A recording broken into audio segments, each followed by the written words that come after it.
Is it true that we all just want our needs to be met?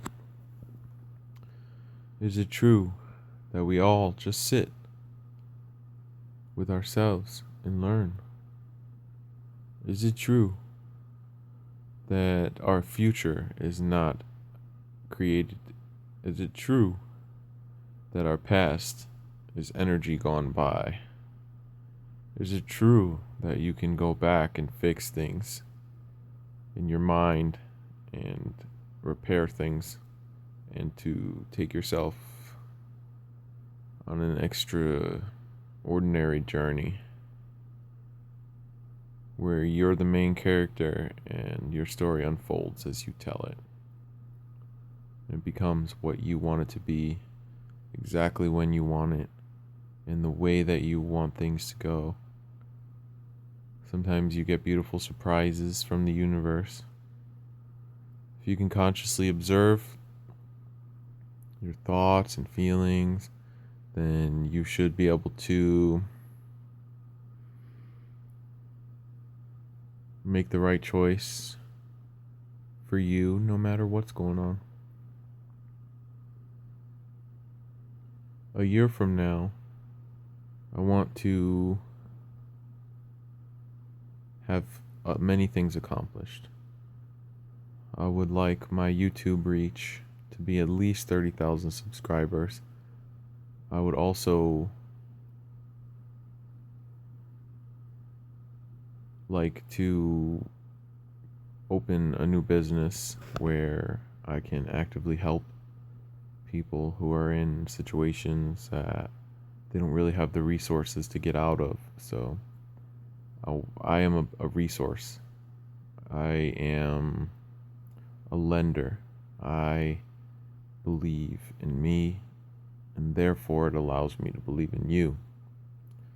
Even when you can't see your own infinite potential, I believe in you because I know there was a time when I couldn't see my infinite potential. I was lost. I was searching. I was looking in all the wrong places until finally I discovered I was powerless to the things that I was continuously doing, and admitting that I had no control over those things anymore was a key to unlock the potential hidden within my mind. And after I gave my addictions away to the universe to transmute them into something that's more than lack, that's not limited, something of the truest beauty and highest potential. I had a bunch of emotional issues that I had never dealt with. A lot of old spider webs in the closet needed cleaning. So it took me about 3 years to clean out that closet. It was very, very disarrayed. But I believe in me and I put the work in and I did my best every step of the way. And I know that it was my best, even if it didn't seem very good to most outside of myself. I'm fine with that. I'm cool with that. We are very similar. We just have some differences in key areas, and they seem like they are unbridgeable. But anything's possible with a hope and a dream. Once you start having free space in your mind to apply yourself and decide what it is you want to become, then you take the first step to becoming what it is that you're meant to be. So, a few months after I got clean off of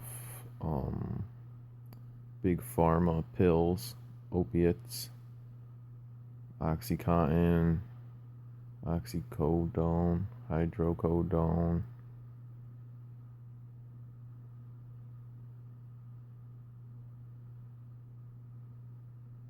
I took another path.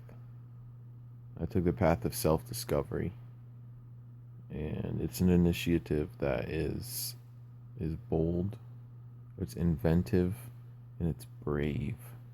And I'm really proud of me for doing it.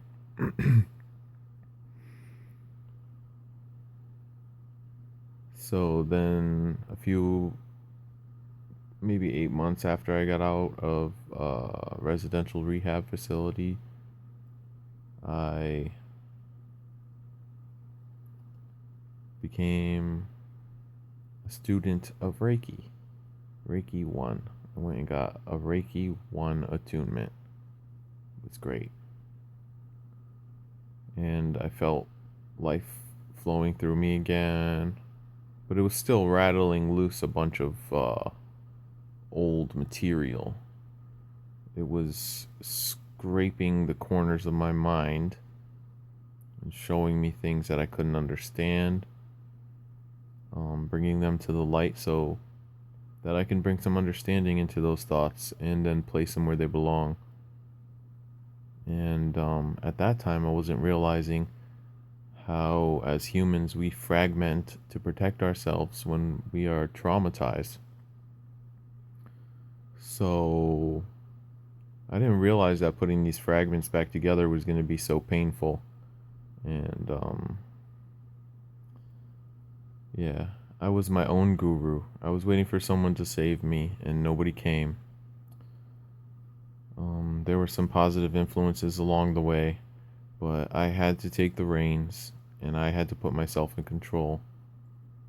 And to this day, I still say I'm a drug addict and alcoholic above anything else because it helps me to keep it right at the forefront of my mind without being judgmental of it, so that I can just recognize when things aren't going the best that they could, because I'm not doing my best. And if I'm not doing my best, if I do that for a week or 2 weeks, maybe I'll end up using or drinking again. I like to keep that open, and I can't sit here and say that I'm not a drug addict and an alcoholic, but I haven't used in over 4 years. So I'm really proud of me. And I know that I used to have a me problem, but now I'm not the problem. I don't even have any problems anymore. I don't even see them in the world. I feel as if human beings are peopling still, and they're in a duality with themselves, and it's really causing them strife, and they're strangling their life force energy. They're doing it themselves. You might be doing it to yourself too. But I don't do that. Not anymore. I've ascended past that notion that my life is not of me. Like, I control my life and my thoughts and my feelings. Sometimes my thoughts aren't mine and they're just flowing in the brain, and the best thing for me to do is to observe them come in, observe them go out. That is perfectly fine. I don't want to push them away because they're going to keep popping up at random times in the randomest situations, and it's going to cause me an issue. I can't have that in my day. I like peace. I love love. And my Reiki 1 turned into a Reiki master teacher. I've been using Reiki energy for over 3 years now. And it doesn't really need a name. It's just the life force energy that flows through both of us. And it's connected. We're one. If you see something you don't like in me, you should probably reflect upon yourself. And that'll help you to discover what it is you need to do to be your best self. Because when I look at other people, I try to have compassion. The Dalai Lama teaches compassion. It's a very easy thing to do. All you have to do is imagine yourself those bad situations. I know it's the opposite of the law of attraction, but the Dalai Lama guarantees that it's a beautiful way that you could transcend your own human ego is by being compassionate and putting yourself in those places of darkness so that you can bring light to them. So, in closing, I think it was vitally important that I throw my hands up in the air and admit that I was powerless in that situation, to close that aspect of my life, to start something new. I feel today as if I am just on the brink of deciding what it is I want to do, and I've never felt like this before. I put the power back into my own life, in my own control. It's in my hands. I'm proud. I'm judgment free, and I'm a caring guy. I really am. I care. It makes a difference. The world's not a bad place. Stop telling yourself that. You're not going to help it that way. The world's a great place. Nicholas transcends every day. And you are too. I love you. Take care now.